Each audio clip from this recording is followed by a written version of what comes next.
The bus station at Millhaven Bend smelled like burnt coffee, diesel exhaust, and the deep dampness of a river town that had never quite dried out after its last flood.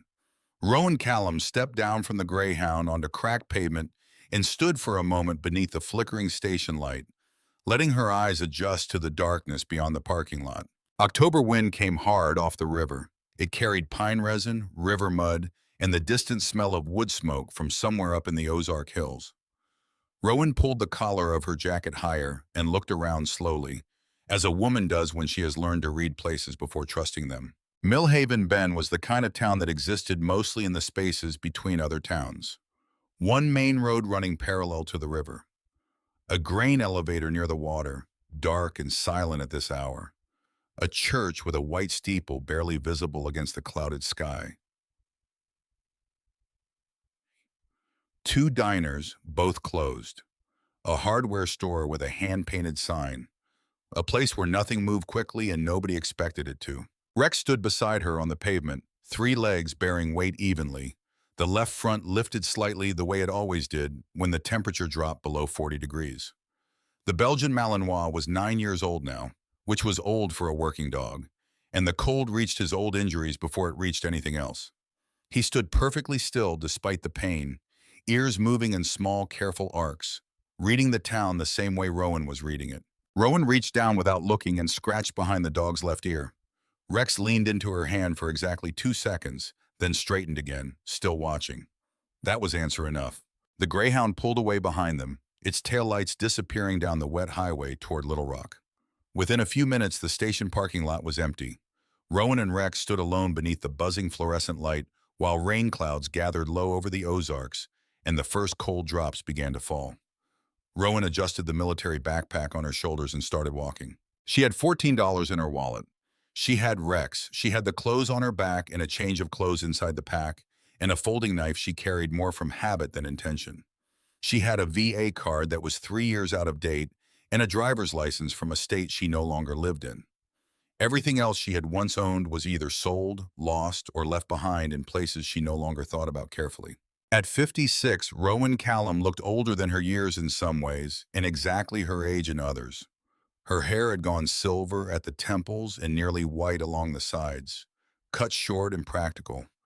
The lines carved into her face were deep, the kind that came not from age alone, but from sustained vigilance, from years of sleeping lightly in dangerous places and waking fast. Her shoulders still carried the broad frame of a woman who had once been physically exceptional. Her hands were steady. Her eyes were the problem. Her eyes never fully stopped working. They moved across rooms in patterns that other people found unsettling without quite understanding why. Entrances first, then blind spots, then the people nearest the exits. It had been useful overseas.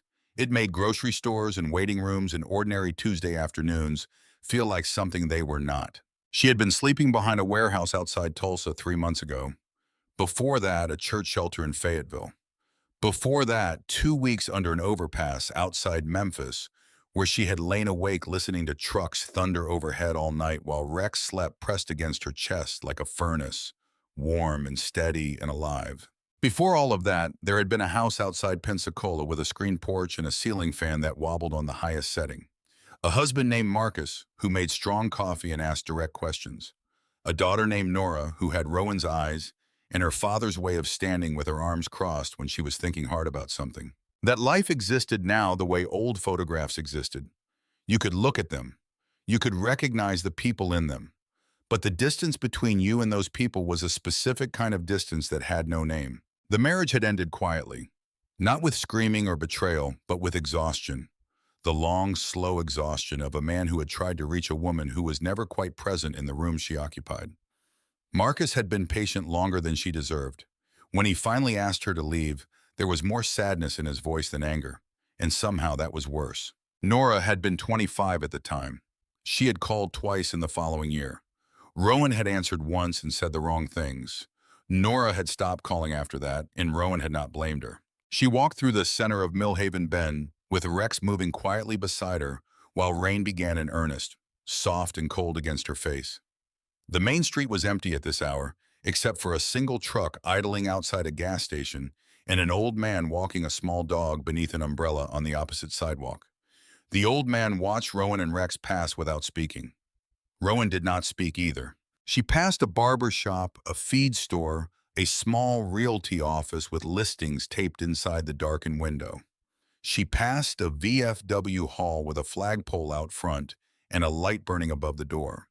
She slowed briefly outside the VFW, not because she was considering going in, but because the light above the door was warm and the rain was getting colder, and for just a moment she stood in the glow of it. Rex stopped beside her. After a moment, they both walked on. The river appeared at the end of the main road where the pavement gave way to gravel, and the gravel gave way to muddy ground sloping toward the water. The white river ran broad and black under the October sky, carrying the last of the season's leaves downstream in slow dark spirals.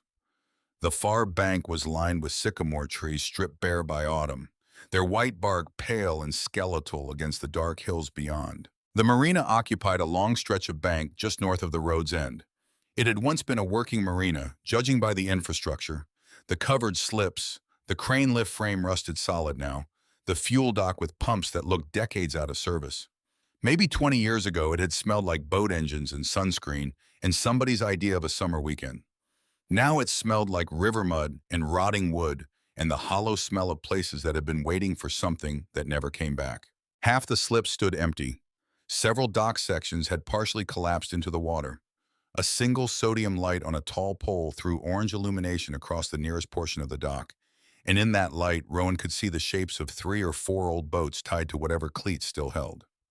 Rex stopped. His ears lifted and angled forward in a way Rowan had learned to take seriously a long time ago. Not alarm exactly, more like recognition of something invisible that demanded attention. Rowan followed the dog's gaze to the far end of the marina. The houseboat sat in the last slip, leaning slightly toward the dockside, as though exhausted by its own weight. The hull was streaked with rust that had bled down from every seam and fitting over what looked like many years of neglect. The cabin windows were filmed with grime thick enough to be opaque. One section of the roof had sagged inward where water had pooled and pulled at the structure until the structure yielded. A rope that might once have been a proper dock line had frayed into something closer to decoration. Along the stern, barely legible beneath layers of weathering and river stain, a name remained. River Judas. Rex started walking toward it immediately. Rowan said his name once, quietly. The dog did not slow down. They crossed the marina parking lot together, gravel crunching under Rowan's boots and Rex's 3 good paws, while rain ticked against aluminum dock covers, and somewhere a loose chain rattled against a cleat in the wind coming off the water. A voice came from the darkness near the marina office. "You planning to buy bait or just admire what's left of my dock?" Rowan stopped and looked toward the sound.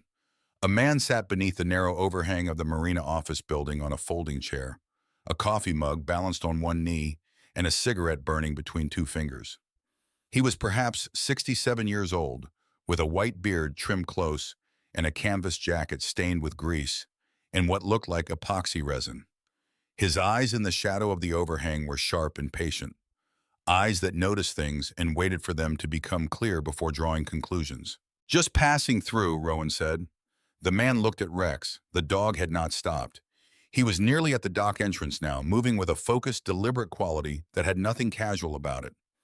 "That dog's not passing through," the man said. "That dog's going somewhere specific." Rowan watched Rex reach the dock and step carefully onto the wet boards, moving toward the houseboat at the far end with the same unhurried certainty he had shown approaching cleared buildings overseas. The man stood from his chair and walked over, extending one hand. "Everett Dooley. I own what's left of this place." Rowan shook it. "Rowan Callum." Everett looked at her steadily for a moment with the attention that older men who have spent time around the military develop, reading posture and bearing in the set of a jaw. "Navy," he said. "Not a question. Used to be." Everett nodded once as though that confirmed something he had already decided. He turned and looked toward Rex, who had reached the far dock and was now standing completely still on the listing deck of the houseboat, staring down at the boards beneath his feet. "That boat," Everett said, "belonged to a man named Cole Mercer. Lived on it near 60 years. Navy-Korean War, came back and never could quite settle on land again. Bought the slip in 1961 and never left. He paused, drawing on his cigarette. Passed away last winter. Sat down in his chair one morning to watch the river and his heart just stopped. Found him there 3 days later, still facing the water. Rowan said nothing for a moment. What happened to his things? Everything's still on the boat. Nobody's touched it. Everett's voice carried something careful in it, something that suggested the situation was more complicated than a simple estate matter. Locals say the boat's cursed. He almost smiled. Locals say a lot of things in a town this size. They walked together down the dock toward Rex. The old boards groaned under their weight in ways that suggested they had been groaning for years and had developed opinions about it. Rain fell steadily now, dimpling the black surface of the river between the dock pilings. Rex stood on the deck of the River Judas without moving. His attention was entirely on the floorboards of the cabin entrance, his head lowered, ears forward, nostrils working in the small, rapid movements that Rowan associated with serious detection work rather than casual curiosity. Rowan stepped carefully onto the deck. The boat shifted under her, rocking against the dock with a low metallic groan. She crouched beside Rex and pressed one hand flat against the cabin floorboards. Cold wood, old wood, nothing that explained what the dog was doing. Rex had never been wrong about this kind of attention. 9 years, 2 deployments, 47 confirmed detection events, not a single false alert. Whatever he smelled beneath these boards, he smelled it clearly. Everett watched from the dock. Your dog always act like this. No, Rowan said. The old marina owner was quiet for a moment. You got somewhere to sleep tonight. Rowan looked back at him. Then she looked at the boat. Everett seemed to read what was happening in her expression with more accuracy than was entirely comfortable. He reached into his jacket pocket, found nothing useful there, and set the thought aside. Tell you what, he said, I need that boat gone before the winter floods pull the dock apart. Been meaning to cut her loose for months. His cigarette had burned down to his fingers and he dropped it on the wet dock without looking at it. You got $10. Rowan looked at him. $10, Everett repeated. You give me $10 and the boat is yours. He shrugged with the quality of a man who had thought about this moment more carefully than the shrug suggested. Figure a woman and her dog in the rain deserve somewhere dry to stand. Rowan reached into her jacket and pulled out her wallet. Inside it were $14. She had known the amount without needing to count it because when you have $14, you know exactly how many you have. She handed over a 10. Everett folded it once and put it in his pocket without ceremony. Guess you own a boat now, he said. Lightning moved somewhere distant over the Ozark ridgeline, illuminating the hills for one pale second before the thunder reached them, rolling low and long across the valley. Rex did not react to the thunder. He was still looking down at the boards beneath his feet. And in the moment this lightning faded, Rowan stood on the deck of a dying houseboat in a town she had arrived at by accident, with $14 reduced to $4, with a dog that was telling her something waited beneath the floor, and with a sensation that occasionally visited people who had stopped believing in direction, the sensation that a thing had begun. She did not trust the sensation. She had been wrong about it before, but Rex had not. The inside of the cabin was worse than the outside suggested, and the outside had not suggested anything optimistic. Rowan pulled the door open and the hinges registered their objection loudly. The smell that came out was layered and specific. River damp at the base of it, then mildew, then old wood releasing moisture it had been holding for years, and beneath all of that, something else, something that took Rowan a moment to place. Machine oil, old metal, the smell of equipment that had been carefully maintained for a long time and then left alone. She stepped inside. The floor shifted slightly under her weight in a way that was not structural failure, but simple age, wood that had learned to move with the river and had not unlearned it.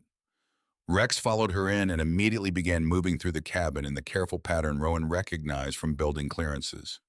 Corner to corner, nose low, then rising, tracking invisible gradients in the air. The cabin was small, a narrow bunk against one wall under a window so filmed with grime it had become translucent rather than transparent. A tiny propane stove bolted to a counter beside a sink where the faucet had been wrapped in electrical tape against some old leak. Cabinets with warped doors that would not quite close. A rusted chair positioned near the forward window, angled toward the river. On the small shelf above the bunk, a row of composition notebooks stood wedged between two coffee cans filled with river stones. A photograph was pinned to the wall beside them, black and white, slightly water-stained at one corner. Two figures standing beside what looked like a patrol boat on a rocky shoreline, sunlight harsh and flattening in the way of field photographs taken without planning. One figure was a young man, shirtless, squinting against the light. Beside him, a dog sat at attention, ears fully erect, looking directly at the camera with the focused composure of a working animal that understood its purpose. The man in the photograph was perhaps 20 years old. The dog was a German shepherd with a deep chest and alert, intelligent eyes. Rowan looked at the photograph for a long moment. Then she looked at Rex, who had stopped in the center of the cabin floor directly above what she could now see. Looking more carefully, was a recessed hatch set into the boards. A bilge access, common on riverboats, but this one had been modified. The original hatch cover had been replaced with something heavier, a section of planking that matched the surrounding floor well enough to be unnoticeable at a casual glance, but that showed, on close examination, slightly different grain orientation than the boards on either side of it. Someone had made it look like floor. Rex sat down beside it. He looked up at Rowan once with the expression she had come to think of as his professional face, clear-eyed, steady, certain. Then he looked back down at the hatch. The rain intensified outside. It hammered the roof in long, sweeping surges as the wind pushed it in waves off the river. Lightning moved closer now, the intervals between flash and thunder shortening. The marina outside groaned and rattled and knocked in the storm, making all the sounds of things under pressure that had learned to endure it. Everett appeared in the doorway, carrying a kerosene lantern already lit against the failing light. "Power's been unreliable on this end of the dock since August," he said. "Generators outside by the fuel drum if you want to try it."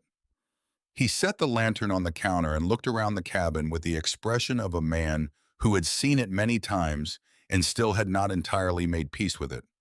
Cole kept it clean. His voice was different when he said it, quieter. He was particular about things, always had the right tool for whatever needed doing, never wasted emotion.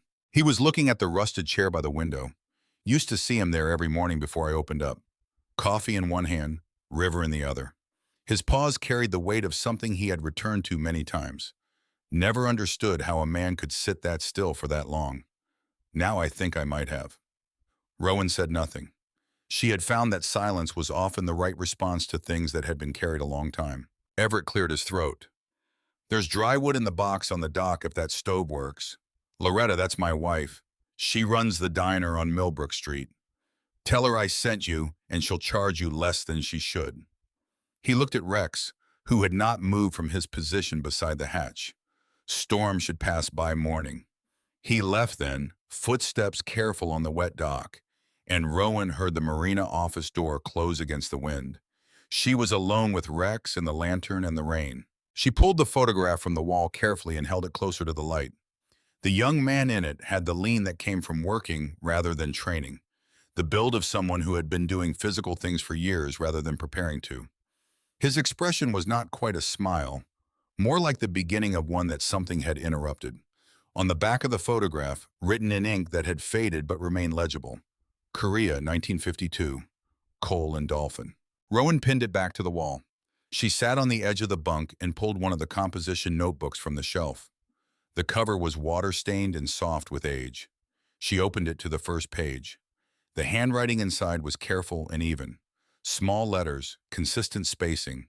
The handwriting of someone who had been taught penmanship when that was still considered important and had maintained the habit. January 9th, 1961. Arrived at Millhaven Bend Marina. Took the end slip. Everett Dooley's father runs the place. Good man. Doesn't ask questions. The river here is wide enough that you can lose yourself watching it. That is what I need. Dolphin seems to approve of the water, though he prefers the dock to the boat. We'll have to negotiate. Rowan read 3 more entries. December cold. River frozen along the north bank. Dolphin in the business of maintenance, and the price of fuel, and the specific quality of silence on a winter river that was different from the silence of summer. Cole Mercer wrote about silence the way some men wrote about weather, with precision and without sentiment, as a thing that had properties and could be measured. Then Rowan read this. March 3rd, 1961. The noise in my head is quieter near the water. I do not know why this is. On land, in town, inside buildings with walls that do not move, the noise is continuous. Here it recedes, not gone. It does not go, but receded the way a tide recedes, and in the space it leaves I can sometimes think. Rowan set the notebook down on the bunk beside her. Outside, the storm rolled through the marina in long waves of sound and pressure, and the river Judas moved beneath it with the patient, practiced endurance of something that had survived many storms by not fighting them, by yielding just enough and holding in the places that mattered. Rex lay down beside the hatch. He stretched his damaged leg carefully out to the side, lowering himself with the deliberate care of an animal that had learned how to manage its own pain without assistance. He rested his chin on the floor directly above the hatch cover and closed his eyes. But his ears did not stop moving. Rowan watched him and thought about what it meant that a dog who had smelled explosives across 3 countries and cleared buildings where armed men waited in the dark was lying with his chin pressed to this particular section of floor in this abandoned houseboat in a small Arkansas town at the edge of the Ozark Hills. She thought about this for a while. Then she reached into her pack and pulled out the thin blanket she had carried since Fayetteville and lay down on the bunk without removing her boots. The kerosene lantern threw soft, warm light against the steel walls.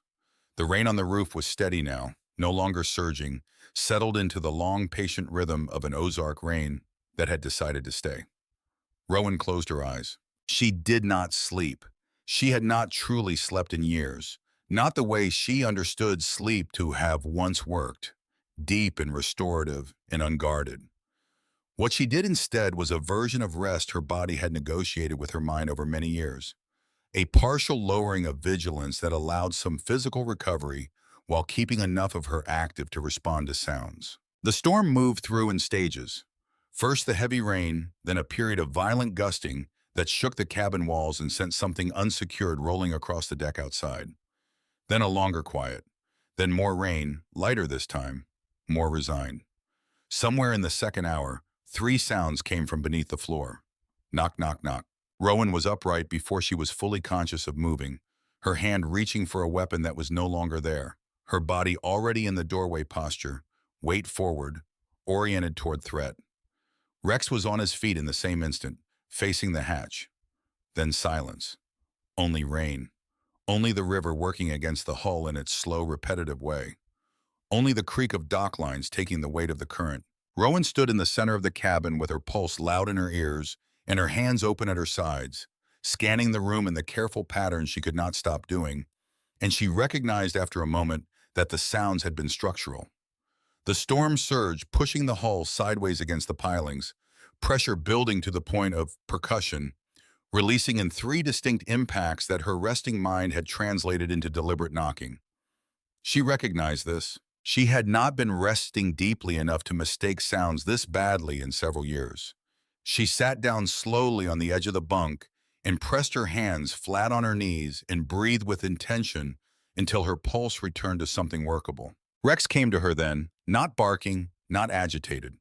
The dog pressed his head against her knee and stood there while her hands found the familiar geography of his ears and skull and jaw, and the simple physical fact of the animal, warm and present and real, did what it had always done in the years since Afghanistan. It brought her back. They sat like that for a while in the lantern light, while the rain gentled further and the river moved past them in the darkness outside, patient and indifferent and continuous. Eventually, Rowan reached for the composition notebook again. She read until the lantern dimmed and she trimmed the wick and read more. Cole Mercer wrote about the river through every season. He wrote about fish and weather and the changing light on the water at different hours. He wrote about the other men who kept boats in the marina, their habits and their stories, described with affection but stripped of sentiment. He wrote about his dog with a specificity that Rowan recognized as the way people wrote about what they trusted most. And periodically, between entries about tides and temperatures and the mechanical necessities of keeping an old boat floating, Cole Mercer wrote a few lines about what it was like inside his own head, and those lines landed on Rowan the way a hand placed carefully on a bruise lands. The noise does not leave. But you learn to live beside it rather than inside it, the way you learn to live beside a river instead of trying to stop it. Rowan set the notebook down when morning light began to gray the windows. Rex was already awake, standing at the cabin door with quiet expectation. Rowan opened it, and they stepped out onto the deck together into air that smelled of rain and pine and the cold, particular clarity that follows a storm. The marina was damaged but intact. Flood debris had washed against the dock pilings overnight. One empty slip had broken loose entirely, its dock section floating sideways against the shore. But the River Judas had held to its mooring lines, and the sky above the Ozark ridgeline was showing the first pale suggestion of clearing. Everett Dooley appeared from the marina office carrying a thermos and wearing the same jacket as the night before, which suggested he had slept in it or had not slept at all. "Still alive," he said. "More or less," Rowan said. Everett handed her a paper cup of coffee from the thermos. They stood together on the dock for a moment, looking at the storm damage without speaking, which was the appropriate response to storm damage in the experience of people who had seen worse. Then a truck pulled into the marina parking lot. A dark green Ford F-25. Oh, well-maintained, cleaner than anything else in the parking lot. It stopped near the office. A man got out. He was perhaps 46 years old, broad across the shoulders, with a thick beard maintained with more attention than he probably wanted to advertise. He wore a camouflage jacket and boots that were expensive. He moved like a man accustomed to walking into situations he expected to control. His eyes went to the River Judas immediately. Then they went to Rowan. Everett's expression shifted in a way that was small but unmistakable. "Morning, Garrett," he said. The man named Garrett Slade looked at Rowan with the direct assessment of someone who had decided in the first 2 seconds whether a person was an obstacle or an irrelevance. "You buy the boat," he said. Not a question. "Yesterday," Rowan said. Something moved in Garrett Slade's expression. Not anger exactly. Something more controlled than anger. "I made an offer on that boat 6 months ago," he said, after Cole passed. Everett here wasn't interested in doing business. He said it with the smoothness of a man who said things in ways that were technically accurate while meaning something else. Everett said nothing. Garrett looked back at the River Judas. Rex was standing on the deck. The dog had not barked. He was simply standing, watching Garrett Slade with the calm, settled attention that in Rowan's experience meant the dog had already formed an opinion, and the opinion was not favorable. "Cole Mercer was a complicated man," Garrett said conversationally. "People around here remember him as a harmless old veteran on a boat." He smiled. He was more than that. Rowan held her coffee cup and said nothing. Garrett Slade's eyes dropped for just a moment to the deckboards of the River Judas, and in that moment his expression was unguarded in a way the rest of his manner had not been. There was something in his face that Rowan recognized from years of reading people in difficult circumstances. Not greed exactly, something older than greed and mixed with other things. He recovered quickly. "Well," he said, putting the casual back into his voice. "Small town. I'm sure I'll see you around." He nodded at Everett, looked once more at the boat, and walked back to his truck. The engine started. The truck pulled out without hurrying. Rowan watched it go. "Trouble," Everett said quietly. "I gathered that," Rowan said. "What does he want with the boat?" Everett was quiet for a moment in the way of a man deciding how much to say and to whom. "That's a conversation for a different time," he said finally. "Right now I've got dock damage to assess, and you've probably got a bilge full of water that won't pump itself." He walked away toward the collapsed dock section, and Rowan stood with her coffee and watched the empty road where Garrett Slade's truck had been. Rex came to stand beside her on the dock, shoulder against her leg. The dog looked up at her once, then looked back toward the road. Rowan looked down at him. "I know," she said quietly. She finished her coffee and went to find the bilge pump. It took most of the morning to get it working and most of the afternoon to pump the bilge down to a manageable level. The water that came out was black and smelled of river bottom and whatever had been sitting in it for the better part of a year. Everett found her a second hose and an extension cord that reached from the marina office with enough length to spare, and by mid-afternoon, the pump was running steadily and the River Judas was riding 3 inches higher in the water than it had that morning. Rowan worked without stopping. It felt better than not working. The physical rhythm of managing the pump, checking connections, monitoring the output.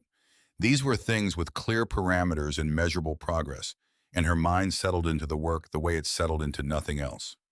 Rex supervised from the dock. As the bilge level dropped, Rowan crouched with a flashlight through the hatch access points along the cabin wall, watching the water recede from the steel ribs of the hull, watching the lower compartment emerge from the dark water inch by inch, and watching something else emerge with it.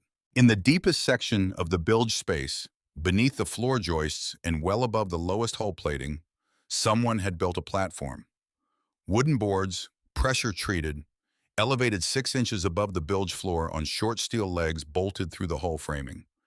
The construction was deliberate and careful, military careful, the kind of careful that thought about moisture and access and concealment all at once. On the platform, wrapped in oilcloth that had kept the water out, something large and rectangular sat in the receding dark. Rowan held the flashlight steady and looked at it for a long time. Rex appeared above her at the hatch opening. The dog lowered his nose toward the rising smell of old metal and oil, and something else, something that had been sealed away for a long time and was now slowly becoming findable again. Rex made a sound that Rowan had not heard from him in years. It was not a bark, it was not a growl. It was the sound the dog made when he had found what he was looking for and was waiting for Rowan to catch up. Outside, the afternoon light was going amber over the river, and Millhaven Bend was settling into the quiet of a weekday evening, and somewhere down the Marina Road, an engine that might have been a dark green F-25 idled briefly before moving away. Rowan stayed crouched at the hatch opening with the flashlight and looked at the platform and the bilge and the thing resting on it, and she did not reach for it yet. She had learned in places that were nothing like this that the moment before you understood something was the last moment you had to prepare for what understanding it would cost you.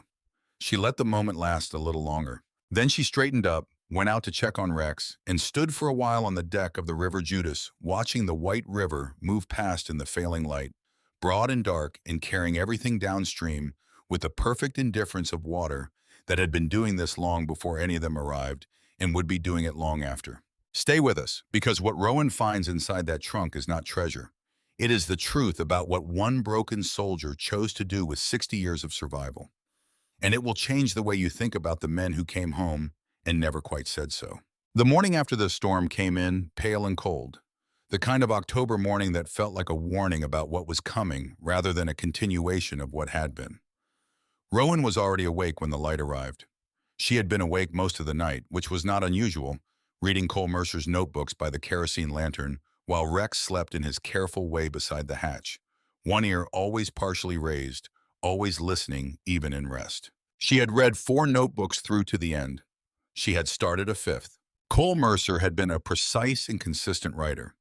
He did not dramatize. He did not editorialize.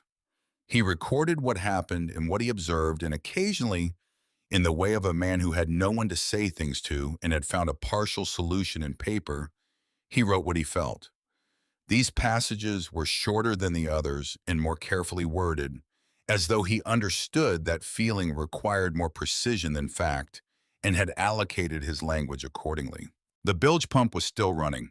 Rowan went outside in the early light and checked it, then walked the dock in the cold morning air while Rex moved ahead of her, nose working across the wet planking, cataloging everything the storm had deposited overnight. The marina looked ragged in daylight. Debris had settled against every piling. The collapsed slip section had drifted further along the shore. Somewhere in the night, a cleat had pulled free from the main dock and taken a section of railing with it, leaving a gap that Rowan noted and stepped around without thinking about it. She stood at the end of the dock and looked at the river.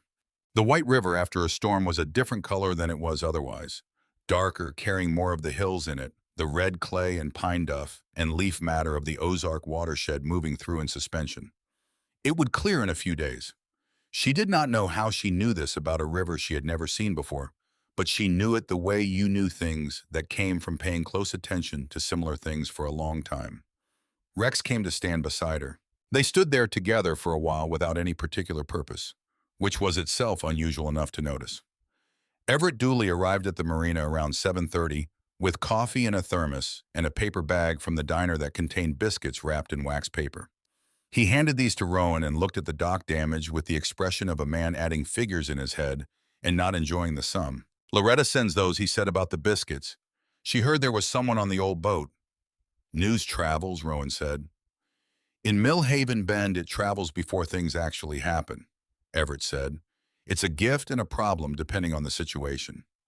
They drank coffee and Rowan ate one of the biscuits, which was better than anything she had eaten in several weeks, and they looked at the river and did not say much, which suited them both. The bilge is down enough, Rowan said finally. I need to get into the compartment. Everett looked at her over his coffee cup. What compartment? Below the floor. Someone built a storage platform down there. Whatever's on it has been wrapped in oilcloth and sitting above the waterline. Rowan paused. It was built that way on purpose. Everett was quiet for a moment. Coal, he said. Just the one word with a quality that was statement and question and the beginning of an understanding all at once. I think so, Rowan said. Everett looked at his coffee cup, then at the boat. You find anything else in those notebooks of his? Rowan considered how much to say. Enough to know he was more careful about things than most people. Everett made a small sound that was not quite a laugh. That is, he said, one way to put it. He did not say anything else and Rowan did not push him, and they finished the coffee while the morning light strengthened over the Ozark Hills and the river continued its business of moving everything downstream. Getting into the compartment properly required removing the false floor section first, which required tools Rowan did not have. Everett produced a pry bar and a wooden mallet from the marina workshop without being asked, which suggested he had been thinking about this since Rowan mentioned it. The false section came up after some persuasion. Whoever had installed it had done the job with the specific intention that it not come up easily, the planks cut to fit exactly and seated on a frame of their own that dropped into the original hatch opening. It had been in place long enough that the wood had swollen tight to the surrounding floor, making the seams nearly invisible even up close. When it came free, the smell that rose from beneath was cold and metallic and old. Not unpleasant. The smell of things that had been sealed carefully and had remained what they were. Rex moved to the edge of the opening immediately.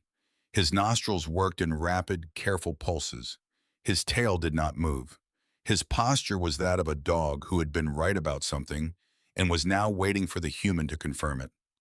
Rowan lowered herself through the opening with the flashlight. The bilge space was narrow, but not impossibly so, the kind of space a woman could work in if she was deliberate about it.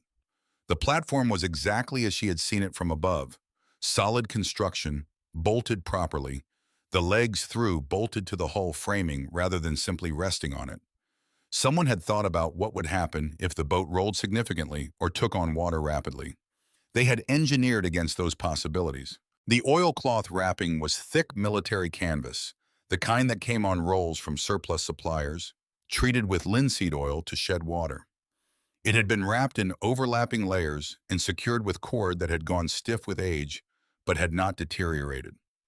Rowan cut it with her folding knife, unwrapping carefully, not knowing what she was unwrapping and proceeding accordingly. What emerged was a military storage trunk.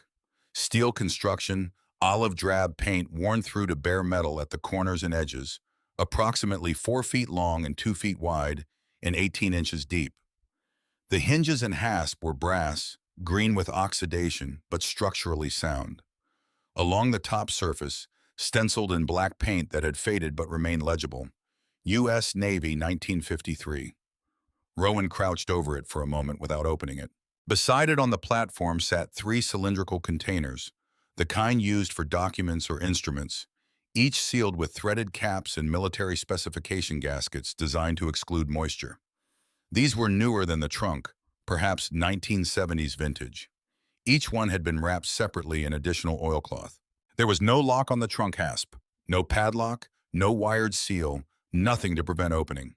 Cole Mercer had relied on concealment rather than physical security, which meant that whoever found this was supposed to open it. Rowan lifted the hasp and opened the lid. The hinges moved with surprising smoothness, suggesting they had been lubricated not long before Cole stopped being able to lubricate them. Inside, organized with the same careful deliberateness that characterized everything else about this man's approach to things, was the accumulated documentation of a life. Composition notebooks, these older and more worn than the ones on the shelf above. Photographs sorted into envelopes marked by decade. A canvas bag that clinked with the sound of metal on metal and proved to contain silver coins, Morgan dollars and peace dollars, and a few older ones that Rowan did not immediately identify, all cleaned and wrapped in cloth individually. Bundles of cash, bills held with rubber bands so old they crumbled at her touch and fell away, the bills themselves ranging from 50s to hundreds, old series, still crisp from having been stored dry. Military decorations in a wooden box lined with faded velvet, a folded American flag, and a smaller wooden box that contained, when opened, a collection of envelopes tied together with ribbon that had once been blue and had faded to the color of old sky.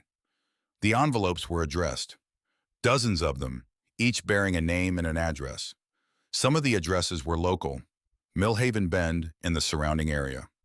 Others were from across the country, addresses in Georgia, in Ohio, in California, and places between. None of them had been mailed. Rowan lifted the top envelope carefully. The name on it was Mrs. Vera Holloway, with an address on Route 9 outside Millhaven Bend. She looked at it for a long time without opening it. Then she opened it. Inside was a single sheet of paper, folded twice, and inside the fold were $300 bills so new and crisp that they seemed impossible given how long they had been sitting here. The letter was handwritten in Cole Mercer's precise small script. Mrs. Holloway, your husband saved my life twice before he lost his own. I was there in the valley when it happened, and I have thought about it most days since. This money is not what his service was worth, and I know it. But I am an old man, and I have been holding it for a long time, and I think you should have it now. Please do not try to find out who sent it. Some things are easier carried when they have no name attached. Rowan read the letter twice. Then she sat down on the bilge platform with her back against the hull ribs and held the letter in both hands and looked at it. Above her, through the open hatch, Rex appeared, looking down at her with patient amber eyes. After a while, Rowan climbed back out. Everett was sitting in the rusted chair by the window, the chair that had been Cole Mercer's chair, and Rowan thought she should mention that but decided against it. The old marina owner was looking at the river through the filmed window with an expression that suggested he had been sitting quietly with something for a while. Rowan set the letter on the counter and slid it toward him. Everett read it. He read it again. He set it down and looked at it without touching it further. Lord have mercy, he said softly. There are more, Rowan said. Dozens, all addressed, none of them mailed, each one with money inside. Everett was quiet for a long moment. He was fishing commercially into his 60s, he said finally. The voice of a man assembling something he had known the pieces of without seeing the shape. Made decent money at it, lived on almost nothing. He paused. I always wondered where the money went. Nobody ever saw him spend it on anything. He spent it on other people, Rowan said, anonymously, for 60 years. Everett looked at the window. His jaw moved once. There were notebooks in the trunk as well. Older ones. Rowan had brought two up and set them on the bunk. She opened the first one now and found what she was looking for within the first few pages, written in the same careful hand but younger, the letters slightly larger, the pen pressure heavier. January 1954. Home from Korea, 14 months. I use the word home loosely. The apartment is a place I sleep. The noise in my head makes it difficult to be in rooms where other people's noise is also happening. At night, I check the windows. This is not voluntary. I have tried to stop and I cannot stop it.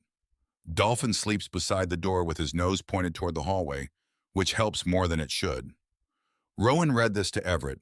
The old man listened without moving. Then Rowan read another passage from a notebook dated 1961, shortly after Cole arrived at the marina. The river is the first place since before Korea where the noise is manageable. I do not understand the mechanism, but I have stopped needing to. Dolphin approves of the water. We watch it together in the mornings, and it is almost enough. Almost, Everett said quietly. That word does a lot of work. Rowan nodded. She thought about the word almost and what it contained, and how much of a life could be built in the space of it.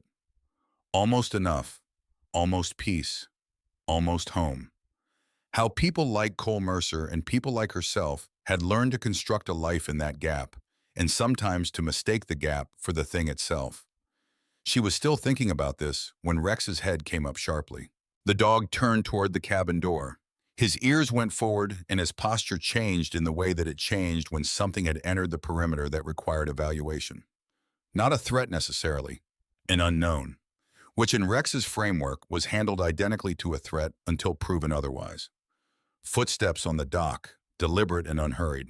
Rowan was standing before she was conscious of deciding to stand, moving to the side of the door frame rather than directly behind it, positioning from old training that happened below the level of thought. The door opened. Garrett Slade filled the frame. He had not knocked. He looked around the cabin with the quick, comprehensive scan of a man assessing a situation, taking in the open hatch, the notebooks on the bunk, the letters still on the counter, and Rowan standing to the side of the door. Rex moved between Garrett and Rowan. The dog did not bark. He stood with his weight slightly forward and his head lowered and his eyes on Garrett Slade with an attention so complete and so still that it was more unnerving than noise would have been. "I heard the pump running," Garrett said. "Figured you'd gotten into the bilge." Rowan said nothing. Garrett looked at the open hatch in the floor. His expression was controlled in the way that expressions were controlled when the thing underneath them was working hard. "Cole Mercer was careful with his things," Garrett said. "He let that sit for a moment. I knew him. Not well, but I knew him. My father knew him better." Everett stood from the chair and moved to stand beside the counter, which put him closer to Rowan without being obvious about it. His hands were loose at his sides. "Your father and Cole had a relationship," Everett said. His voice was careful and uninflected. "Something like that," Garrett said. He looked at the letter on the counter and his eyes stopped there with a fixed quality of attention. He did not reach for it. "What did you find in there?" "Notebooks," Rowan said. "Photographs." Garrett nodded as though this confirmed something. "Cole kept records of things," he said. "Transactions, communications, things that might look a certain way depending on how you read them." He paused. "I'd like the opportunity to go through what's there, given my family's connection to him." Rex took one step forward. Garrett looked at the dog. "You'll want to keep him back," he said. "He stays where he decides to stay," Rowan said. The two looked at each other. Garrett Slade had the eyes of someone accustomed to getting to the end of situations by applying steady pressure until the other party moved. Rowan had the eyes of someone who had been in situations where moving was not an option. After a moment, Garrett looked away first. "I'll be around," he said, "when you've had a chance to think about a fair arrangement." He looked once more at the open hatch and then at the letter on the counter. "There are things in there that belong to my family. I think you'll find that's true." He left the way he had come, the dock boards registering his steps moving away, the parking lot registering his engine starting, and then the particular silence of after. "What did he mean about his family?" Rowan said. Everett sat back down in the chair. He was quiet long enough that Rowan understood the answer was going to be complicated. "His father's name was Harold Slade," Everett said finally. "He was a fisherman here, had some good years and some bad ones. '89 was a bad one. The flooding that year took out his equipment, his boat, most of what he owned. He was facing losing everything. And then he didn't." Rowan waited. "Money appeared," Everett said. "Anonymous. Enough to cover what he owed and get back on the water. Harold spent 30 years wondering where it came from. Died in 2019 still wondering." His voice was flat and precise. "Cole Mercer's name was in the conversation a few times over those years, but nobody ever confirmed anything. And Cole never said a word." Rowan looked at the bundle of envelopes on the counter. "Is there a letter for Harold Slade in there?" "I don't know yet," Everett said, "but I think you probably do." Rowan went through the bundle carefully. There were 43 envelopes in total, each one addressed in Cole's precise hand, each one sealed, none of them mailed. She found the one addressed to Harold Slade approximately halfway through the stack. She held it without opening it for a moment. "If this says what I think it says," she said, "then Garrett Slade's version of his family history has a problem," Everett said. Rowan set the envelope aside separately from the others. She spent the rest of the morning reading notebooks. Rex moved between the hatch and the door in a pattern that gradually became less frequent as the morning wore on and no new threats materialized, settling eventually into his customary position with his back against the bunk and his eyes moving between Rowan and the door. The older notebooks told a different kind of story than the later ones. The 1950s and early 1960s entries were harder reading, not because Cole wrote dramatically about his time in Korea, but because he wrote with the flatness of someone who had concluded that feeling things deeply in writing was a form of indulgence he could not afford, which made the moments when feeling broke through more striking. March 1954. I drove past the Holloway farm today. The widow has put it up for sale. Two sons. The older one has his father's jaw. I did not stop. There was nothing I could have said that would have been worth the saying, but I have been thinking about what I can do instead of saying. April 1954. I am going to be more useful than I am comfortable being. This is the conclusion I have reached. Dolphin seems to agree. He has always had better judgment about these things. Rowan read this and sat with it. The structure of Cole Mercer's life, as it emerged through the notebooks, was not the structure of a man who had found peace. It was the structure of a man who had found something to do with the absence of peace, who had taken the fact of his own damage and the fact of other people's need and built from those two things a life that was not whole, but was, in its way, purposeful. He had been doing it for 60 years. In a notebook from 1989, the year of the Arkansas floods, Rowan found an entry dated September of that year. The Slade family lost most of what they had in the flooding along the lower river. Harold Slade is a proud man and will not take charity.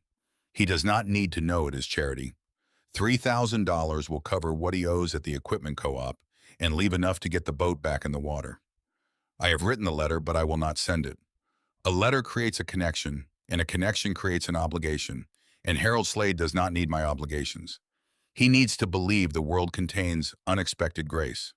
I will provide the grace. The belief is his own business. Rowan read this entry to Everett. The old man sat in Cole's chair by the window and looked at the river for a long time afterward. That man, he said finally, and then did not finish the sentence, because there was no ending for it that would have been adequate. Rowan agreed. She was still reading in the early afternoon when Loretta Dooley arrived at the marina with a covered pot of soup and a warmth that expressed itself through the immediate practical address of physical needs and did not discuss the expression of it afterward. She looked at the open hatch and the scattered notebooks, and Rex and Rowan, and asked no questions, which Rowan appreciated more than almost anything she could have said. She set the soup on the counter and looked at the envelopes.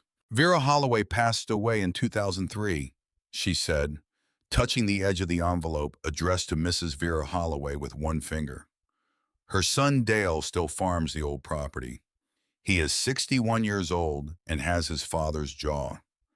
She left shortly after, and Rowan thought about what it meant that Cole Mercer had known about that jaw and had driven past that farm and had written that letter and sealed it and kept it for decades without sending it. She ate the soup and continued reading. The afternoon was going toward evening when things changed. Rex heard it first. The dog came to his feet from a dead rest with a speed that always surprised people who assumed an old injured animal would be slow about it, turning toward the stern-facing cabin window with his body low and his movement intentional. 3 seconds later, Rowan heard footsteps on the rear dock section. Not Everett. Too light and too careful. Someone who did not want to be heard. Rowan moved to the side window and looked through the grime-film glass at the angle that gave her the best view of the rear dock without putting her in the sight line of anyone looking at the window. Two men she had not seen before were crouched near the stern cleat, doing something with the mooring line. A third was standing at the end of the dock watching the marina road. Rex appeared beside her, looking up, reading her face for information. "Stay," Rowan said quietly. She went out through the cabin door fast and around the cabin exterior to the rear deck. The two men at the stern cleat stood immediately, but they were not ready for how fast the move had been, and they were not ready for Rex coming around the other side, which the dog did despite the stay command, because there were situations in which Rex's judgment superseded Rowan's instructions, and they both understood this. The men retreated to the dock. Rowan got a good look at their faces in the fading light. Neither was Garrett Slade. They were younger, harder-faced, men who did the physical work of other people's plans. One of them looked at Rex and made a decision. They both walked away quickly toward the parking lot, and Rowan heard a vehicle start somewhere beyond the marina entrance and pull away. She checked the stern cleat. The mooring line had been half sawed through, not cut clean, sawed the way you would do it if you wanted it to look like it had failed rather than been cut. If it had parted in the night with the current pulling on it, the River Judas would have drifted free of the dock and moved downstream, with everything in the bilge compartment still inside it. Rowan stood on the rear deck in the cold evening air and understood that the situation had moved to a different level than it had been this morning. Rex stood beside her, looking toward the parking lot where the vehicle had gone. Everett came over from the office and Rowan showed him the mooring line.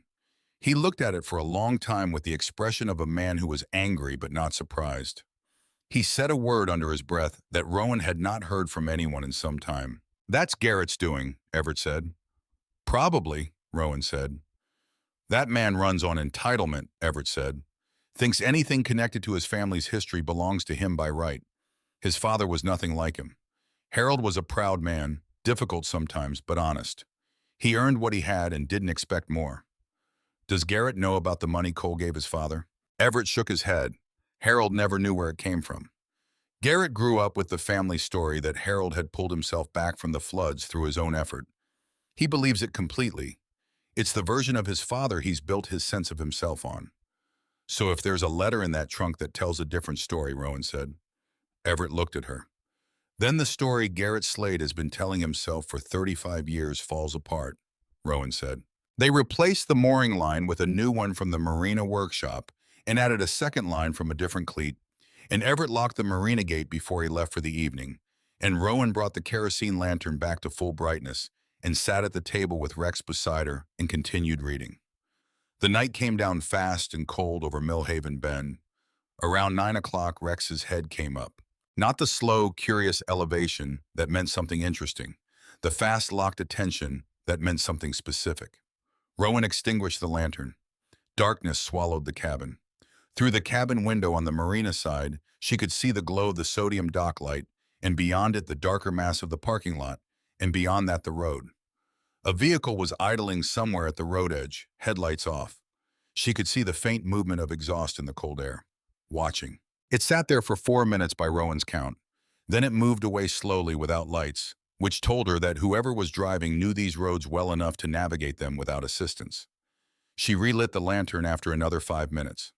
Rex remained alert for another 10 minutes and then, gradually, settled. Rowan opened the cylindrical container she had brought up from the platform.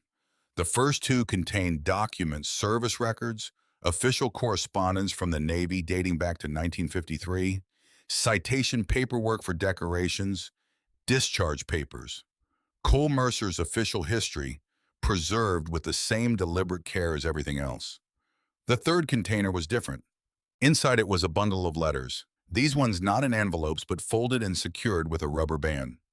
Each one was addressed on the outside of the fold in Cole's handwriting. Not to strangers this time, to people he had known personally.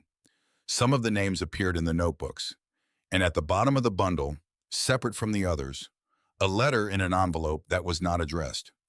The envelope was sealed.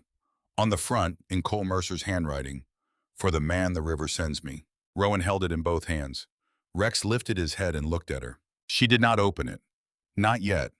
She set it carefully on the counter and looked at it for a moment, and then looked out the dark window at the river that she could not see but could hear, moving past in the darkness with its steady, purposeful sound, carrying everything downstream without prejudice or preference, the way it had been doing since long before Cole Mercer and long before Rowan Callum and long before any of the names in those envelopes. She read for another hour. She found entries in the notebooks about other men she recognized from the letters, lives Cole had watched and quietly influenced without involvement, without recognition, without the comfort of knowing whether his help had made any real difference, because he had built the help specifically so that he would never know. It was the loneliest kind of generosity Rowan had ever encountered, and she understood it completely. Because it was the kind of generosity that did not require the other person's participation, that did not require gratitude or acknowledgement or a relationship. You could do it from the outside, from the position of someone who could not quite make herself part of the world, but could still affect it from the edge. Cole Mercer had spent 60 years on the edge. Rowan knew the edge. She had been living on it so long she had stopped remembering there was anything further in. It was late, past midnight, when she heard the first sound from outside that was not wind or river or the normal settling of an old boat. It came from the direction of the fuel storage building at the far end of the marina, a sound like something falling, then nothing, then the climbing crackle of something that should not be burning. Rex was at the door before Rowan finished processing the sound. Rowan opened the door. Orange light was moving in the windows of the fuel storage building 40 yards up the dock. Not the orange of a work light, the irregular climbing orange of fire. For 1/2 second, Rowan stood completely still in the doorway, and her mind ran the assessment with the speed that it ran such assessments: threat type, size, spread rate, wind direction, likely points of origin, likely intent. Intent. This was not an accident. The fuel building was locked and had been dark all day, and the doors were closed and fire did not start. Enclosed locked buildings from nothing. This was a distraction. She spun back toward the stern of the boat and saw them. Two figures on the dock near the rear cleat, one already crouching with something in his hands, moving fast now that they had been seen. Rex launched off the deck before Rowan finished moving, covering the distance to the dock in 3 strides despite the damaged leg. The speed of it, something that people who had not seen a trained Malinois work always underestimated until they saw it. The man at the cleat saw Rex coming and made the sound that people made when they realized they had miscalculated something fundamentally. He threw himself sideways and Rex caught his jacket sleeve, and the momentum of both of them together hit the dock railing hard enough that the old wood cracked and gave partially. The second man had a length of steel pipe. He had been moving toward the cabin door, and he redirected when the situation changed and came around the stern toward Rex, who was occupied. Rowan was already moving. The pipe came down. It caught Rex across the ribs, and the sound of it did something to the inside of Rowan's chest that was different from anything combat had ever done to her. Rex went down on his side, a yelp that cut off immediately as the dog tried to rise again and could not. Rowan hit Garrett Slade's man with everything she had. She did not think about it. The part of her that thought had stepped aside, and the part of her that had spent years learning exactly how to stop people from hurting her team, had taken over completely. She put the man down in 4 seconds using methods she had not used in years, and found were entirely undiminished by the passage of time. The first man had freed himself from Rex and was running. Rowan let him run. She was already on the dock beside Rex. The dog was breathing. That was the first thing. Breathing and trying to get up, the front legs working and the back legs not cooperating, and the sound of each breath had something in it that made Rowan's hands move faster. "Easy," she said, her voice coming out lower than she intended, closer to something raw. "Easy, partner. I've got you." Rex stopped trying to rise. He looked at Rowan with the amber eyes, and his breathing was labored and shallow and too fast. Behind them, the fuel building was fully involved now, orange light pulsing across the marina, smoke beginning to pour from the roofline, and she heard Everett's voice from somewhere across the dock, shouting about the pump, and she heard sirens beginning far away in the direction of town. She heard none of this in any way that required response. She picked Rex up as carefully as she had ever done anything. The dog was 65 pounds, and Rowan had not carried 65 pounds of anything in years, but it did not register as weight. She carried Rex up the dock toward the parking lot, and she did not stop moving. Everett appeared out of the smoke with a fire extinguisher and stopped when he saw Rowan's face and Rex in her arms. "The truck," Rowan said. Everett did not ask questions.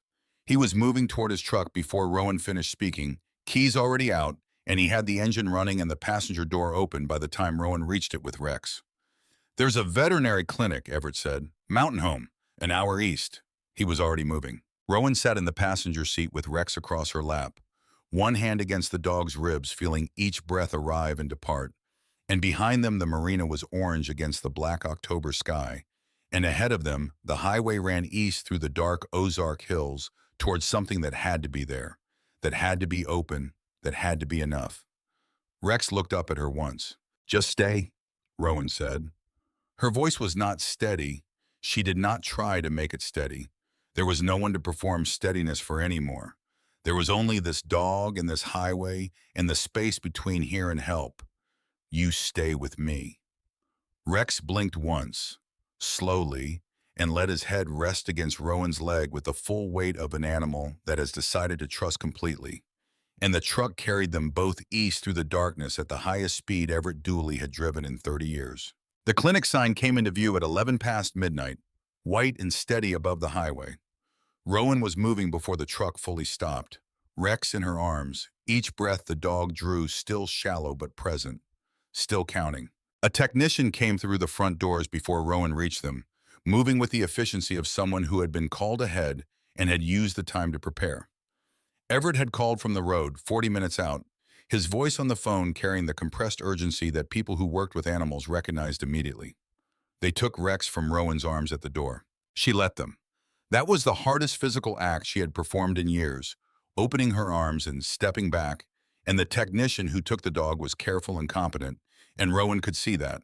And it did not make the stepping back easier by any measurable amount. A second technician led her to a waiting room. The waiting room was small and too bright and smelled of antiseptic and the clean animal smell of veterinary spaces.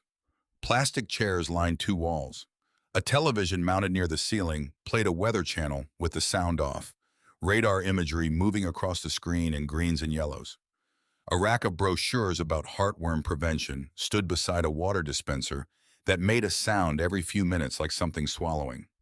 Rowan sat down in one of the plastic chairs. Everett came in shortly after, having parked the truck, and took the chair beside her. The old man's jacket smelled of wood smoke from the marina fire. His hands rested on his knees, and he looked at the floor between his boots and did not try to fill the silence with anything. This was the right thing to do, and Rowan was grateful for it. She did not know how long they sat there. The weather radar moved through its cycles on the silent television. The water dispenser swallowed at intervals. Somewhere beyond the closed door at the far end of the room, people were working on Rex, and Rowan had nothing to do with any of that, which was a condition her entire system was poorly engineered to tolerate. She thought about Afghanistan, not the way she usually thought about it, with the involuntary quality of intrusion, sounds and light, and the physical memory of impact. She thought about it deliberately, the way you went back to something on purpose because there was information in it you needed. The compound outside a city she no longer named even in her own mind. The second floor giving way. The smoke and the screaming on the comms, and the moment of white when everything went silent and wrong simultaneously. Waking under concrete with her left arm not working, and blood on her face and the building still falling around her in pieces. And then Rex. Through the smoke, through the gunfire that was still ongoing, through debris that was still shifting and settling. The dog had come through all of it without any reason to expect to survive the attempt, and had found her in the dark and had closed his teeth gently around the harness strap and had pulled. 65 pounds of animal dragging 170 pounds of unconscious woman through concrete and smoke and fire. Rex had taken shrapnel in the extraction. 3 pieces, 2 superficial, 1 that required surgery, and had left the scar tissue that Rowan could feel under her fingers when she ran her hand along the dog's ribs, which she had done 10,000 times in the years since. The same ribs that a steel pipe had come down on tonight. Rowan pressed her hands flat on her knees and looked at the opposite wall and breathed with intention. Everett said quietly without looking up from the floor, "He's going to be all right." Rowan did not respond. Everett said, "I've been around working dogs my whole life. Dogs built like that don't give up from one hit. They're not made that way." Rowan knew this was true. She also knew that Rex was 9 years old, and that 9 years was old, and that the shrapnel injury had changed the architecture of his ribs in ways that made new damage to that area more consequential than it would have been otherwise. She knew all of this, and she set it aside because there was nothing useful in it right now. She reached into her jacket and pulled out the notebook she had put there before leaving the boat, one of the older ones, 1961. She opened it and read in the waiting room light, Cole Mercer's voice in the careful small script. February 1961. Cold on the river. Ice along the north bank this morning. Dolphin refused to leave the dock until the sun was fully up. Smart dog. He reads the temperature better than any instrument I own. I have been thinking about what it means to find a place and stay in it.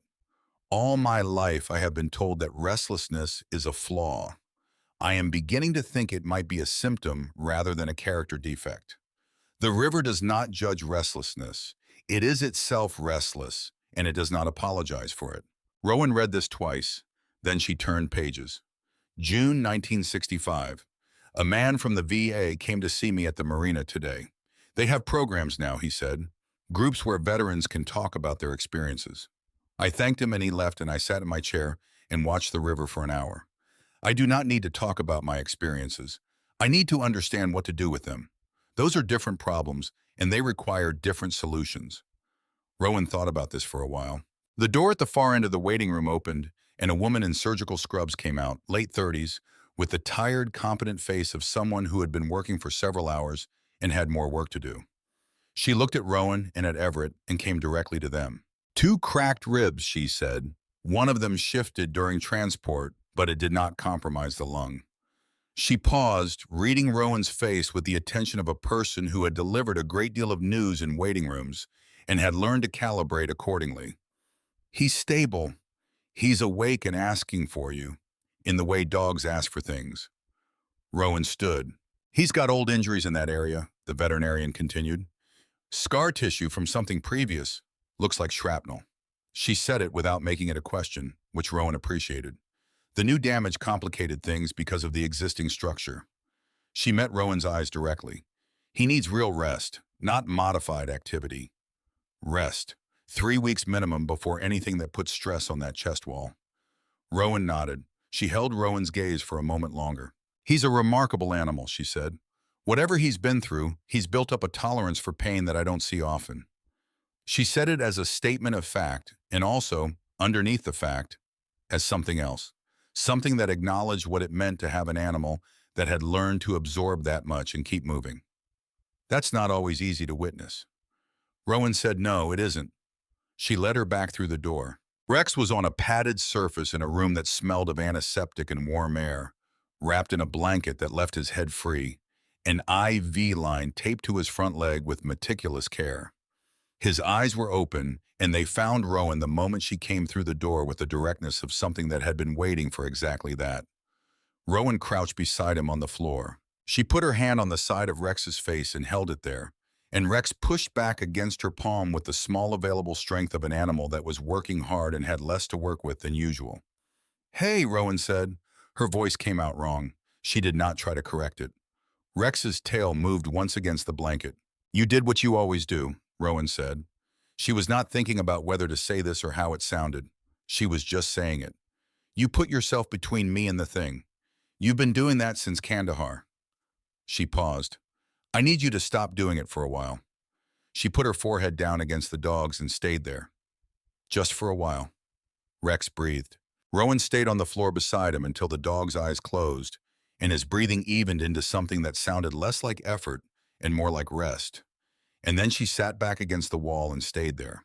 Not sleeping, not reading, just present in the way that the dog had been present for her through every bad night of the last 9 years. Everett found a chair somewhere and brought it to the doorway of the room and dozed in the way of old men who had learned to sleep in uncomfortable places because life had required it of them.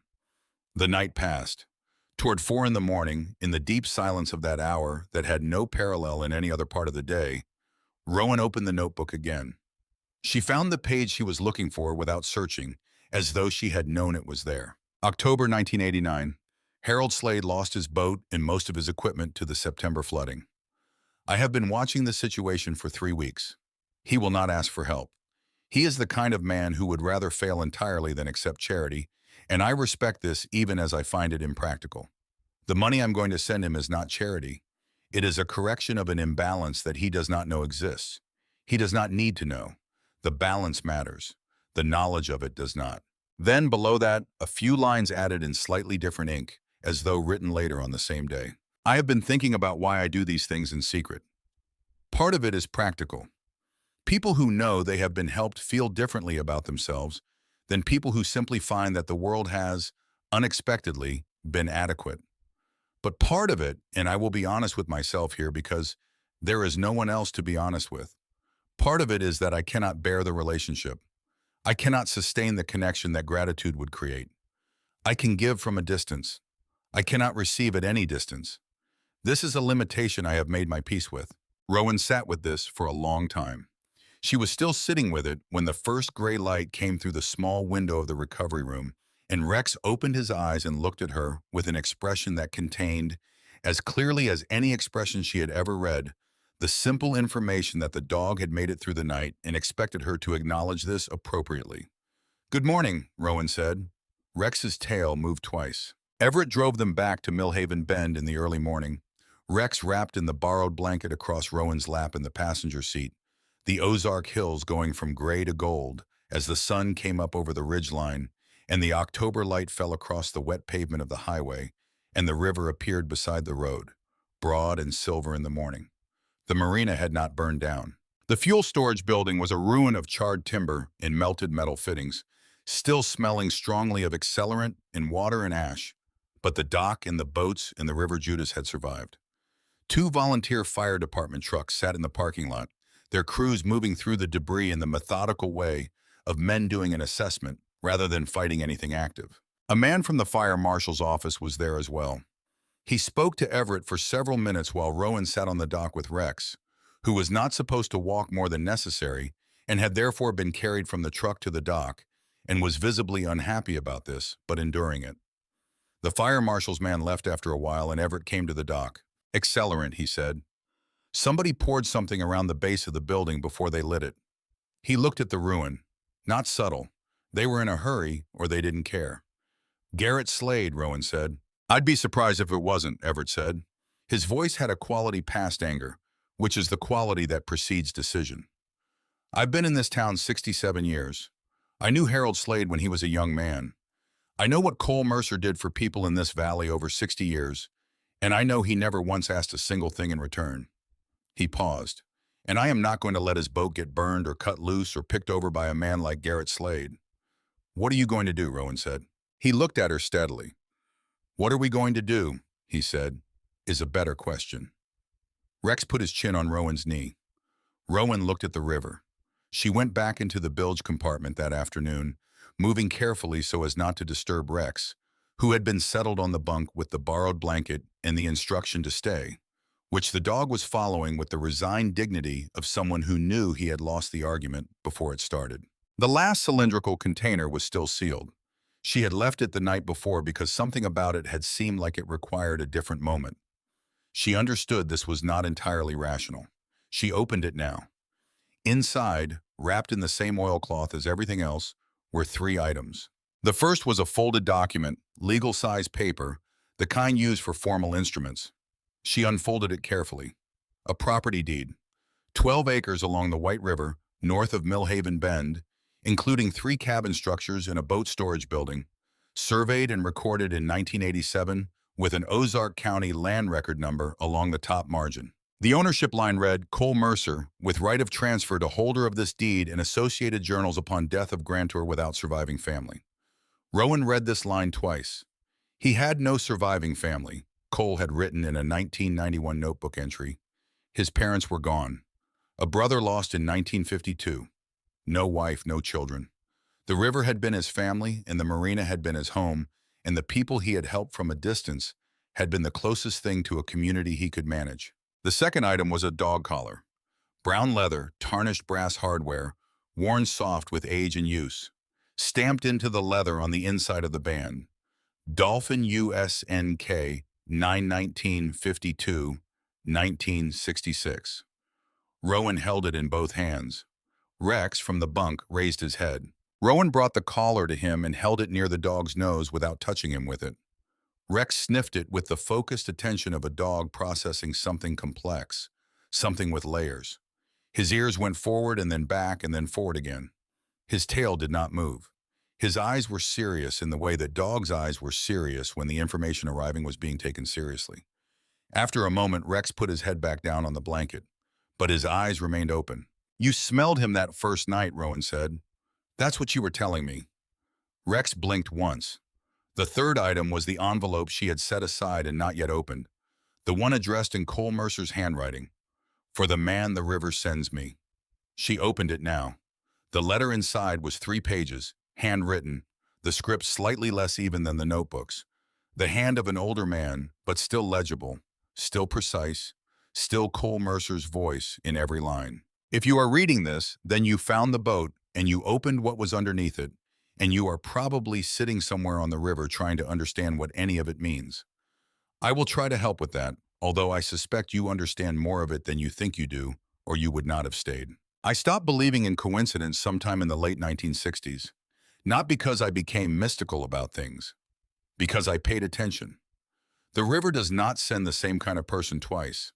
The one it sends is always carrying something they do not know how to put down, and the boat gives them somewhere to put it, and then they understand why they came. I built the compartment under the floor in 1961, not to hide money, to keep things safe that deserve to be kept safe. The money came later when I had more of it than I needed, and other people needed it more than I did. I kept records because I am a man who keeps records. The letters I kept because I wrote them and could not send them and could not throw them away. Some things you make and cannot release and cannot destroy. You keep them and they keep you honest. The land on the North River is 12 acres and 3 cabins and a boat storage. I bought it in 1987 because I had the thought that a place like it should exist. Somewhere a person could go and not be asked to explain themselves, not be required to be well or functional or recovered, just to be in the way that the river is moving and not apologizing for it. I could not make it myself.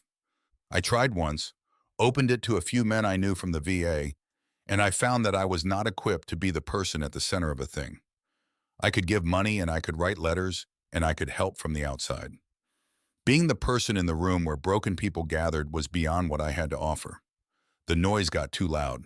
You are a different kind of person. I know this because the dog is with you. Dogs choose their people, and they do not choose wrong. If he is with you, you have what I lacked. You can be in the room. You can stay. The property belongs to whoever holds the deed in the journals. That is you. What you do with it is yours to decide.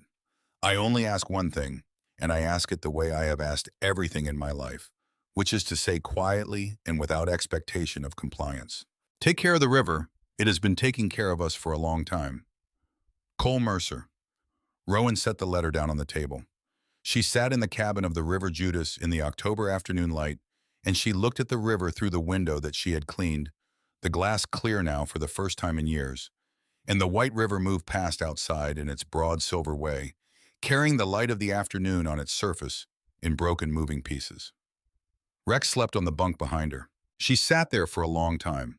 Then she got up and made the phone call she needed to make, which was to a lawyer in Mountain Home whose number Everett had given her that morning, and she explained the situation with the deed and the journals in plain factual terms, and the lawyer said the transfer language was enforceable and asked her to come in with the documents at her earliest convenience. Then she sat back down and looked at the river some more. Garrett Slade filed a claim on the 12 acres 8 days later. Rowan heard about it from Everett, who heard about it from the county records office, where a woman named Patty Doyle had worked for 31 years and noticed things. The claim alleged that Cole Mercer had entered into a verbal agreement with Harold Slade in 1989 to provide the 12 acres as compensation for services rendered, and that this agreement superseded any subsequent documentation. It was not a serious legal argument. The lawyer in Mountain Home, whose name was Aldrich Fenway, said so plainly. But it was the kind of argument that could require time and expense to resolve, and Rowan understood that time and expense were probably the point rather than the argument itself. Rex recovered steadily over the following weeks. By the second week, he could walk the dock without assistance, slowly with the careful deliberation of an animal that had made an accurate assessment of its own current limitations. He did not try to do more than he could do. He accepted the constraint with a dignity that Rowan found instructive. By the third week, something had begun to happen in Millhaven Bend that Rowan had not initiated and did not know how to stop. It started with Everett, who mentioned to 2 men at the VFW hall that there was a veteran on Cole Mercer's boat who had found something in the bilge worth knowing about. This was not specific, and it was not an invitation, but it resulted in 3 men appearing at the marina on a Tuesday morning with tools and no particular explanation. They looked at the dock damage from the storm and began repairing it without asking whether this was welcome. Rowan watched this from the deck of the River Judas. She did not tell them to stop.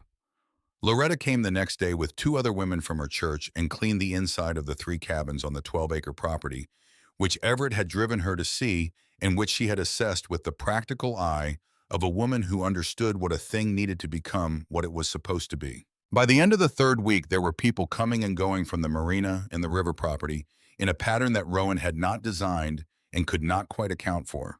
And the cabins were clean and repaired, and the dock was solid, and the River Judas had new paint on its hull, navy blue, applied by a retired pipefitter named Douglas Crane, who showed up one morning with 3 gallons of marine paint and said he had time. Rowan worked alongside all of them. This was the only thing she knew how to do with it. Rex walked between the marina and the property on the days when the walking was manageable, and the people who came to work greeted the dog with the warmth that people extended to animals who had clearly been through something and were clearly still showing up.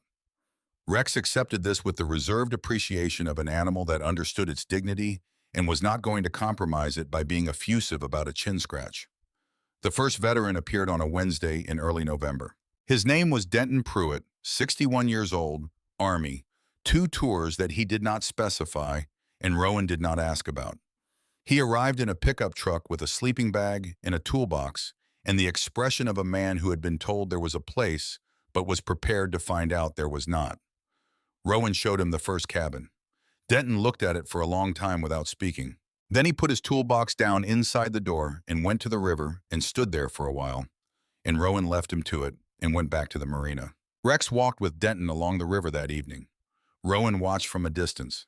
The dog moved beside the older man through the riverside grass, and Denton's posture changed over the course of the walk in a way that was subtle and specific, the shoulders dropping by degrees, the pace slowing from the pace of a man going somewhere to the pace of a man who was already there. 2 more men arrived in the following 2 weeks.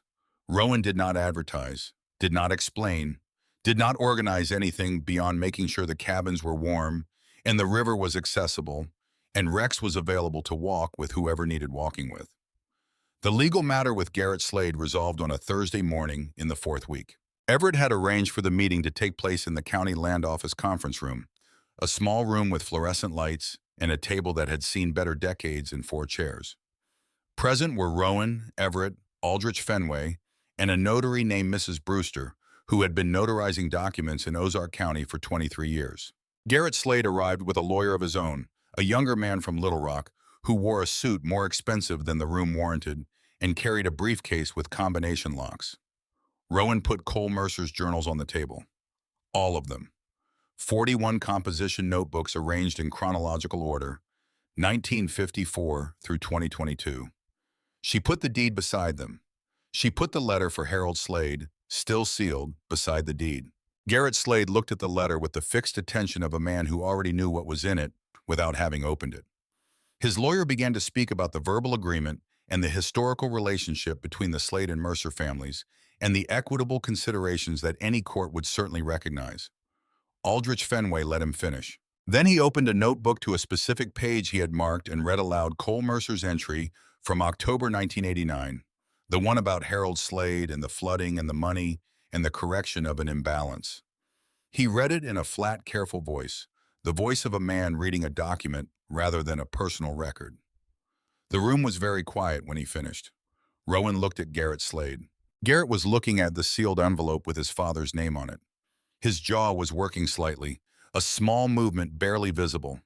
The movement of a man processing something that was arriving faster than he could organize a response to. "This is the letter that accompanied the money your father received in 1989, Aldrich Fenway said. "It was never sent. Cole Mercer retained it, as he retained all the letters he wrote.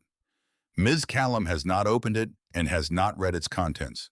She is prepared to give it to you now, if you would like it." Garrett's lawyer started to say something about relevance. Garrett held up one hand. The lawyer stopped.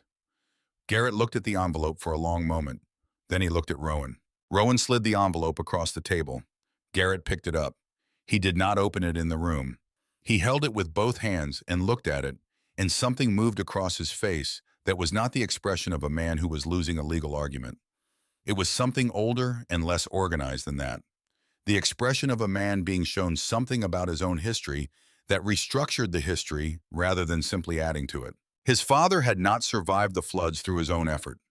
His father had been helped by a man who asked nothing in return and left no trace of the helping, and had written a letter explaining it that had sat undelivered for 35 years. The story Garrett Slade had told himself about his father, about what his father had built, about what he himself had inherited, about the pride of it and the self-sufficiency of it, and the independence that he had held up as the defining characteristic of the Slade family. That story was not wrong exactly. It was incomplete. And the incompleteness was the difference between a man who had made it on his own and a man who had been quietly loved by a stranger at the moment he most needed it and never knew. Garrett's lawyer was looking at his client with the uncertain expression of a lawyer who understood that the meeting had moved somewhere outside his jurisdiction. Garrett stood up. He put the envelope in his inside jacket pocket. He looked at Rowan. "I'll withdraw the filing," he said. His voice was different than it had been. Flatter, quieter. Something had gone out of it. He walked out. His lawyer followed, the briefcase combination locks clicking softly in the quiet of the room. Aldrich Fenway looked at Rowan. "That was," he said carefully, "not the typical resolution of a land dispute." "No," Rowan agreed. "It was not." November deepened over Millhaven Bend in the way of Ozark Novembers. Cold and clear and smelling of wood smoke and pine, and the mineral coldness of river water when the temperature dropped. The leaves came off the cottonwoods along the marina in a week, leaving the branches bare against the pale sky, and the river went dark green and then dark gray as the light changed with the season. The River Judas sat in its slip with its new paint and its repaired roof and its cleaned windows, and on most mornings there was smoke from the small stove inside, which people in the marina had started to notice without commenting on because the noticing was sufficient. By mid-November, Rex had reclaimed his routines: the morning dock patrol, the afternoon walks along the river property, the one ear raised in sleep. Some things did not change and were not meant to. Rowan called Nora on a Thursday night in the third week of November. She had been thinking about calling for 2 weeks. She had picked up the phone 3 times and put it down. Not because she did not want to call, but because she did not know how to be what the call required her to be. Honest without burdening, present without demanding, in contact without making the contact about her own need for it. She called on a Thursday because Thursday had no particular significance, and she had decided that waiting for significance was another version of waiting for a condition that would never be fully met. The phone rang 4 times, then Nora's voice. She sounded the same and different, the way people sounded when time had moved through them and they had let it. Rowan had missed 3 years of whatever that movement had been. She knew this with a clarity that was not self-pity, but simple arithmetic. "Hey," Rowan said. A pause long enough that she felt the weight of everything that had made the pause necessary. "Mom." One word. Rowan held the phone and let it arrive. She told Nora about the boat. She told her about Rex and the bilge compartment and Cole Mercer's notebooks and the property north of the marina. She told it plainly, without embellishment, as a sequence of events that contained the meaning within them rather than attached to them. Nora listened. Rowan said, "I know I left." She paused. "I know that leaving looked like a choice from where you were standing." She looked out the cleaned window of the River Judas at the dark river moving past outside. Some of it was a choice. Some of it was not. "I'm not asking you to distinguish between those things. I'm just telling you where I am." Another silence. Then Nora said, "Is Rex okay?" "He's okay," Rowan said. Nora was quiet again, but differently quiet. "I have a son," she said. "You know that." "I know," Rowan said. "Cody, he's 8. "I know. He wants to go fishing," Nora said. "He talks about it constantly." Neither of those sentences was about fishing, and they both understood this. "There's good fishing on the White River," Rowan said. Her voice was careful, holding the words at the right weight, not too much and not too little. "If you ever wanted to see the river." The pause that followed was the kind that contained a decision being made. "Maybe in the spring," Nora said. Rowan said, "The river will be here." They talked for another hour, about Cody and about the town Nora lived in now, and about things that were not the important things, but were the path toward the important things. And when the call ended and Rowan set the phone down on the table, Rex came from the bunk and sat beside her and put his chin on her knee without being asked. Rowan put her hand on the dog's head.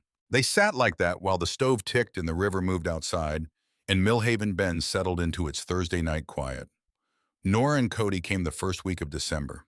The drive from Nashville was 7 hours, and they arrived in the early afternoon when the winter light was still good over the hills, and the river was showing its winter color, deep gray-green and very clear. Rowan was on the dock when the car pulled into the marina parking lot. She watched Nora get out. She was 28 now. She had her father's way of standing and Rowan's eyes, which Rowan had always considered an unfortunate inheritance, and now reconsidered. The back door of the car opened, and a boy launched himself out before the car had fully stopped, dark-haired in a bright orange jacket, carrying a child's fishing rod that was slightly too long for him to manage gracefully. He stopped when he saw Rex. Rex was on the dock sitting, watching the boy with the careful assessment he applied to all new arrivals. The boy said very quietly, to no one in particular, "That dog is enormous." Rex's tail moved once. Cody walked toward the dock at the speed of a child who wants to run, and is exercising restraint he finds effortful.